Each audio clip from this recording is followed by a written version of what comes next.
Medical In Channel. Masih acara perbincangan santai seputar tren dan isu terkait kesehatan di Indonesia. Perbincangan santai kita kali ini kedatangan seorang dokter. Dia bekerja di salah satu rumah sakit di Jakarta. Dok, boleh perkenalan dulu ke teman-teman? Halo, nama saya Tia Prima Simangansang. Saya dokter umum di salah satu rumah sakit di Jakarta Timur. Mungkin itu. Boleh. Oke. Mungkin perbincangan santai kita kali ini, Dok, kita bahas DBD aja kali ya, Dok ya. Boleh. Oke. Dok, mungkin teman-teman di luar sana bertanya-tanya, sebenarnya apa sih itu DBD, Dok?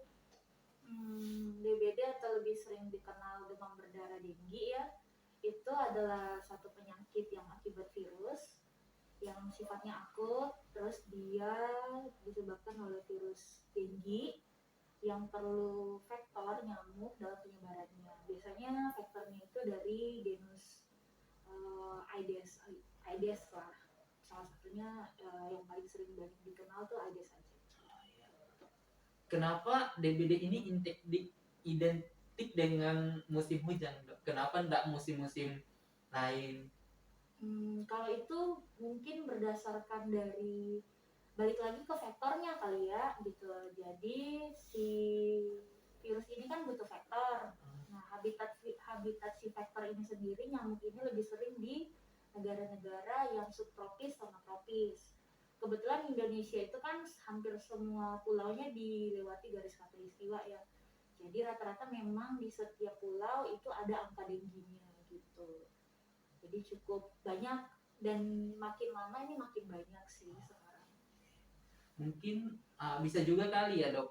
Mungkin karena tergenangnya air atau apa, itu bisa menjadi penyebab atau ada hal lain lagi? Jadi sebenarnya kalau kayak gitu siklus hidupnya si nyamuk sendiri memang paling sering dia aktivitasnya kan di siang hari, gigitnya juga di siang hari, nyamuk betina. Terus dia lebih sering nepasin telurnya itu di genangan-genangan air yang bersih. Terus kalau misalnya di gantungan-gantungan kain, pokoknya hidup-hidup yang agak padat penduduk. Ya, dokter jelasin apa itu DBD. Untuk gejala sama tanda-tanda dari DBD itu sendiri apa-apa aja sih?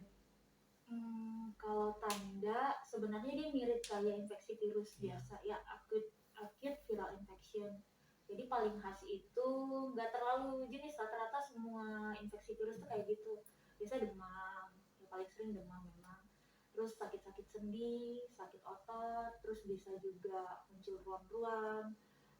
Seringnya itu nyeri kepala juga paling sering kan. Kalau demam sama nyeri kepala itu biasanya sepaket.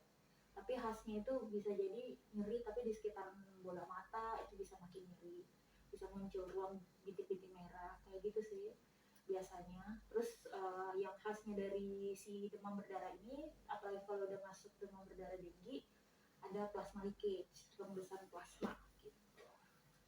Untuk antara gejala yang pernah saya baca ya, Dok, untuk gejala antara demam tipes sama DBD kan hampir sama, Dok. Yang untuk bisa kita ketahui bahwa ini seseorang terkena DBD itu kita harus melalui pemeriksaan apa supaya bisa kita katakan ini benar-benar dia terkena DBD. Jadi kalau mau negakin demam berdarah denggi itu bukan hanya klinis ya, klinis itu kan gejala yang ada di pasien ya, tapi kita juga harus minimal ada pemeriksaan laboratorium. Laboratorium yang paling sederhana cek darah rutin ya, contohnya bisa dikasih menurun, tapi itu nggak bisa dipegang pasti lah. Yang paling kita bisa pegang pasti itu hematokrit sama trombosit. Sama satu lagi yang memang spesifik untuk dengginya, cek NS1 di hari pertama sampai ketiga demam, atau bisa positif sampai hari kelima gitu. Atau mau lebih pasnya lagi, biasanya di puskesmas yang lumayan banyak populasinya itu udah bisa tuh cek IgG, IgM anti denggi gitu. Tadi kan dokter sempat nyinggung untuk pemeriksaan darah seperti leukosit, hematokrit sama LID. mungkin teman-teman di luar sana belum ada yang tahu, bukan belum ada sih, mungkin mereka bertanya-tanya apa sih itu leukosit, hematokrit sama LED. Mungkin dokter bisa jelasin sedikit terkait itu. Jadi kalau itu dia gimana ya bilangnya ya? Jadi darah itu komponennya ada sel darah sama plasma gitu ya. Yang plasma itu di situ kita fungsinya ngitung perbandingan antara plasmanya sama sel darahnya. Kita dapat tuh hematokrit ya. Nah, habis itu dari sel darah ada 3 tuh. 3 ada sel darah merah, sel darah putih, sel keping darah gitu. Sel darah merah eritrosit.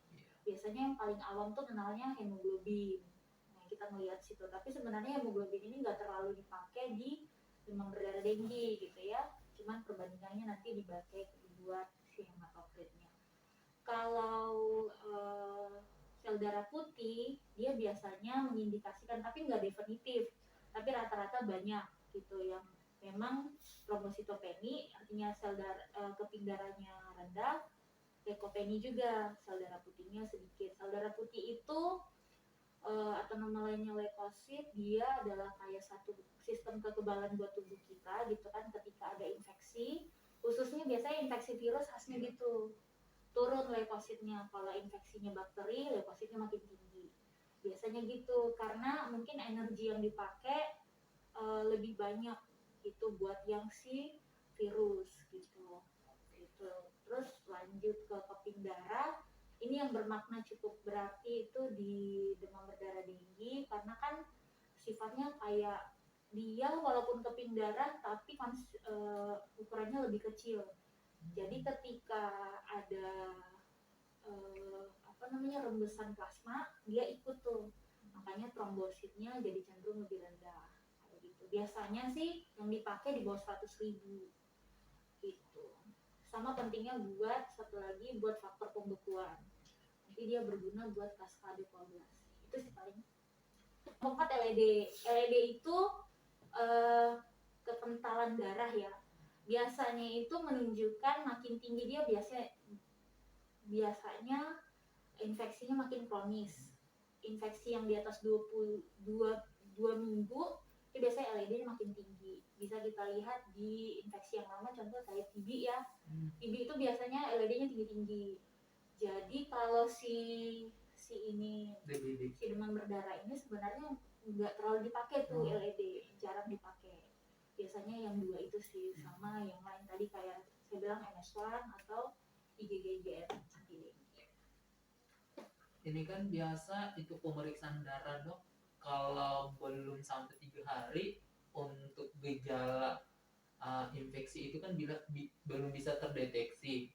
Tapi rata-rata untuk ibu-ibu dia kan merasa ketakutan, dari supaya kita bisa memastikan kepada ibu-ibu bahwa anak ini tidak terjadi apa-apa. Misalkan dia demam tinggi dok, dia datang ke IGD ya contohnya, dia datang dengan suhu 38 atau 39, tapi masih hari pertama, apa dia bisa kita pemeriksaan darah dulu, apa kita hanya mengobati menurunkan panasnya aja atau seperti apa? Jadi kalau tata laksana balik ke perjalanan penyakitnya mungkin ya gitu. Jadi kalau misalnya 3 hari pertama benar namanya juga ibu-ibu ya pasti panik, anaknya demamnya tinggi. Memang khasnya demam berdarah denggi ini, demam denggi lah ya, infeksi virus denggi ini dia demam tinggi mendadak gitu. 3 hari pertama makin lama makin tinggi. Tapi dikasih obat demam bisa turun, bisa nggak turun gitu ya. Pertama edukasi dulu ibunya, jangan terlalu panik gitu. Kalau misalnya masih 3 hari pertama memang perjalanannya adalah fase demam. Jadi demam di situ makin tinggi-tingginya gitu. Jadi boleh dikasih obat-obatan ataupun paling tepat tuh sebenarnya rehidrasi oral. Kalau anaknya masih bisa minumnya yang banyak gitu. Jadi sebisa mungkin tidak di luar misalnya contohnya dia nggak bisa intake oral ya, nggak bisa minum ataupun muntah-muntah, baru kemungkinan ada indikasi buat dirawat karena masalah itu. Tapi kalau misalnya masih oke, mendingan jangan dulu dirawat, karena balik lagi kayak saya bilang, nggak terlalu harus gegabah. Kalau misalnya bisa rehidrasi pakai yang oral, dioralin aja gitu, dikasih obat-obatan antipiretik kayak begitu. Nanti 3 hari bakalan tinggi, nanti baru eh, kalau mau ngejar itu biasanya trombositnya bisa makin turun tuh di, tapi nggak spesifik sih, di hari kedua demam juga bisa langsung turun drop. Boleh cek pertama kali misalnya trombosit demam ya, demam di hari kedua atau hari ketiga, cek darah aja Bu sambil minumin anaknya, atau kalau misalnya masih demam kompres, terus habis itu dikasih obat demam.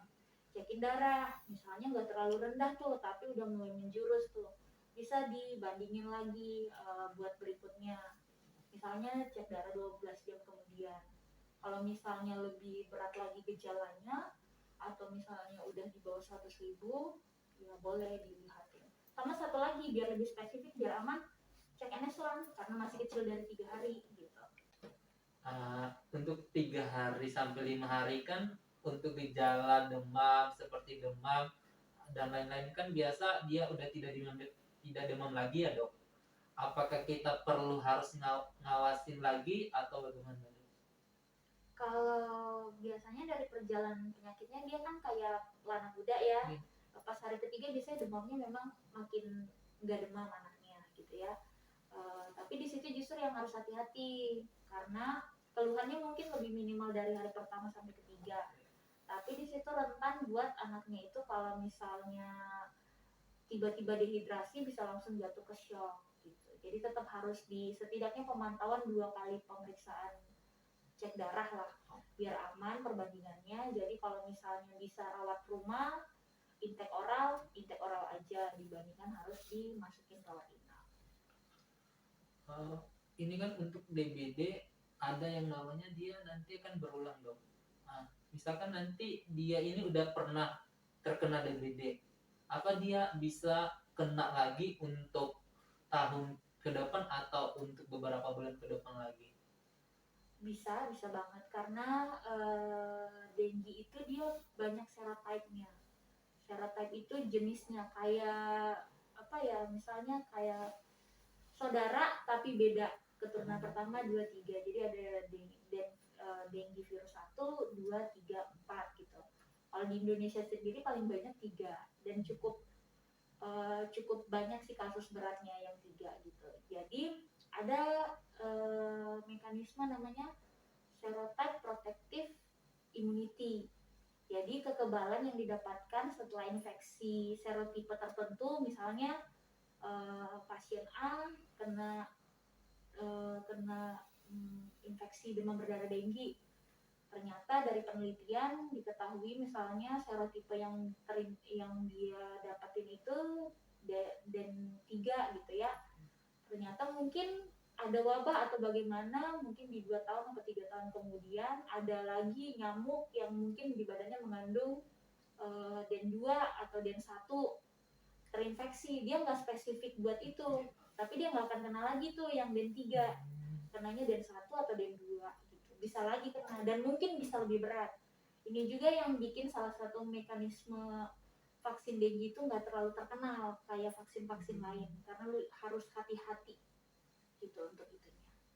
Terus Mungkin pertanyaan kali ini yang ditunggu sama teman-teman di rumah, untuk pencegahan itu sendiri, hal-hal apa yang harus dilakukan oleh ibu-ibu mungkin atau teman-teman di rumah supaya kita bisa terhindar dari yang namanya itu DBD?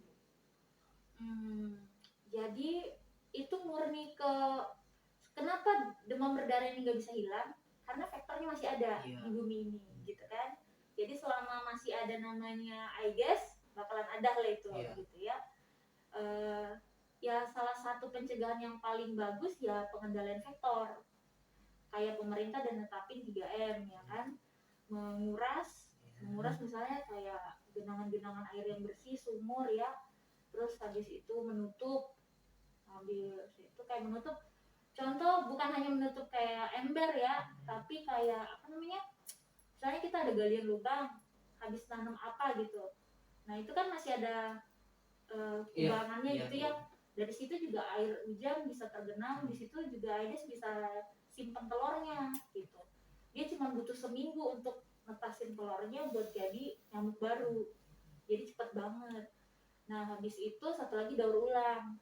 Barang-barang yang misalnya kayak wadah itu bisa kita pakai yang ini, atau kita buang ke tempat pelimbangan biar didaur ulang, jadi nggak menyimpan banyak wadah buat si nyamuk ini.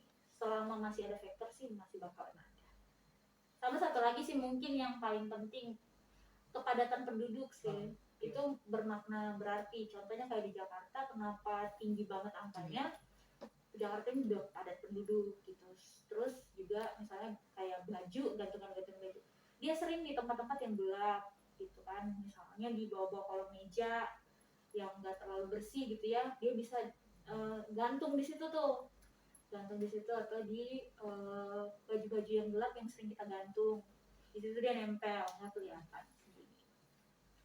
Terus habis itu lagi, kalau misalnya vektornya agak susah nih dikendalikan ya, artinya bisa ke diri sendiri. Misalnya diri sendiri, contoh fogging dari sekitar kelurahan kita, kecamatan, kecamatan terlalu gede ya, tempat daerah kita tinggal lah, RT misalnya udah ada temuan ada tetangga di sana yang dirawat karena demam berdarah, bisa kita kasih tahu tuh sama Pak RT, Pak apa gitu kan, buat di fogging. Itu fogging bermanfaat juga. Atau misalnya nggak bisa lagi nih ke Pak RT-nya gitu kan, atau gimana, ya udah pakai kelambu minimal kayak gitu, atau repelen. Tadi dokter ya sempat nyinggung fogging ya. Mungkin teman-teman di luar sana pasti bertanya-tanya, fogging itu apa? Kan masih banyak teman-teman kita mungkin baru dengar kali ya. Mungkin dokter bisa sedikit sering, fogging itu apa sih? Fogging itu ibaratnya kayak kita menyemprotkan suatu apa ya, cairan kimia yang nanti berubah jadi kayak asap, dan mungkin dia berbau, dan itu bakalan tidak menyenangkan untuk nyamuk. Intinya tetap si vektor sih. Berarti dia lebih ke zat kimia berarti ya, Jo. Ya, tadi kan udah dari pengertian gejala dan gejala pencegahan seperti apa, untuk obat-obatan yang perlu ibu-ibu siapkan untuk di rumah sebelum ke bawa ke rumah sakit, itu apa aja sih? Kalau obat-obat emergensi aja ya, paling di rumah ya minimal ada paracetamol, obat demam gitu ya. Nah sebenarnya kalau dengue ini nggak ada terapi spesifik buat si virusnya. Semua terapi itu cuma simptomatik sama suportif aja.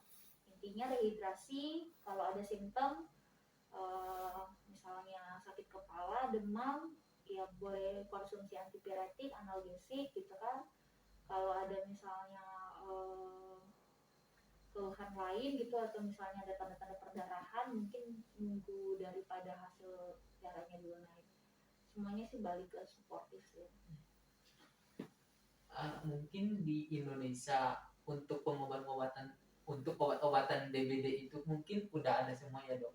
Untuk sampai saat ini ada obat-obatan yang belum ada nggak untuk tangani ini DBD, atau kendala apa, supaya mungkin kalau ada pemerintah yang dengar, tahulah keluh kesah dokter itu untuk tangani DBD ini, apakah udah semaksimal mungkin yang ada di Indonesia, atau masih ada yang harus ditingkatkan lagi dalam segi obat-obatannya. Kalau yang menjadi perhatian sekarang mungkin yang berat dari demam berdarah itu kalau misalnya ada shock gitu ya. Sama seperti misalnya pasien datang dengan gejala klinisnya ke arah demam berdarah tinggi, tapi lebih ke arah shock, kita tetap terapi sesuai shocknya dulu. Jadi treat yang mana yang paling penting gitu. Kalau misalnya hanya sekedar dengue-nya grade 1 sampai grade 3 gitu ya, yang masih ibarat tanpa shock gitu ya, itu sebenarnya suportif saja, sesuai ini kalau misalnya anaknya dengan intravena saja bisa, dengan intravena tapi harus hati-hati pemberian cairannya, jangan kita bikin kasus baru lagi. Misalnya contohnya makin rembes, makin ada tanda-tanda infusi atau yang lainnya gitu ya, lebih dominan. Tapi secara itu eh, mungkin yang lebih dilema itu kalau dari rumah sakit nggak terlalu, obat-obatan sebenarnya memadai gitu. Yang harus penting diperlakukan mungkin yang di luar rumah sakit nih. Dari temuan-temuannya kalau bisa semakin diturunkan saja, itu aja sih sebenarnya. Kalau dari rumah sakit sendiri sejauh ini kalau misalnya dengan shock, terapi secara shock, kalau misalnya yang lain terapi biasa juga bisa, karena nggak terlalu gimana ya, 50-50 lah, berat iya, ringan juga bisa iya. Jadi kalau kita terlalu ambil serius juga berat-berat banget, kalau kita ambil ringan bisa dianggap. Halo teman-teman, kita sudah berada di penghujung acara. Kesimpulan pada perbincangan santai kita kali ini, DBD itu adalah penyakit akut yang disebabkan oleh virus dengue, di mana dia tanda dan gejalanya itu ada demam, sakit kepala, nyeri sendi. Bisa juga kalau memang gejalanya itu udah gusi berdarah. Yang teman-teman di luar sana yang harus diperhatikan, atau ibu-ibu yang ada di rumah, lebih ke pencegahan ya. Bagaimana kita lakukan pencegahan supaya semaksimal mungkin kita terhindar dari DBD. Seperti pemerintah menjelaskan bahwa kita harus menerapkan 3M. Menguras, menutup, sama kita daur ulang. Mungkin itu saja kesimpulan untuk perbincangan kali ini. Dok, terima kasih atas waktunya. Semoga kita bisa ketemu lagi dalam perbincangan santai selanjutnya dengan topik yang sangat menarik lagi. Sekali lagi terima kasih, Dok. Terima kasih. Nah, buat teman-teman, kita ada kuis untuk 2 pemenang. Nanti untuk pertanyaannya disampaikan oleh pemateri kita ya hari ini. Dok, silakan kasih pertanyaannya. Ya. Jadi kalau saya mau kasih pertanyaan, mungkin apa tanda signifikan yang bisa bedain demam berdarah dengue yang grade 1 dan grade 2, yang signifikan bisa membedain, karena itu agak-agak bias tuh sekatnya di mana. Mungkin bisa di komen ya di sini ya. Oke, tadi udah ada pertanyaan dari dokter. Untuk cara kita tentukan pemenangnya itu dengan cara dia harus like, komen, subscribe, dan follow IG kami. Nanti kita akan kasih masuk IG-nya di link deskripsi. Oke, terima kasih. Wassalamualaikum warahmatullahi wabarakatuh.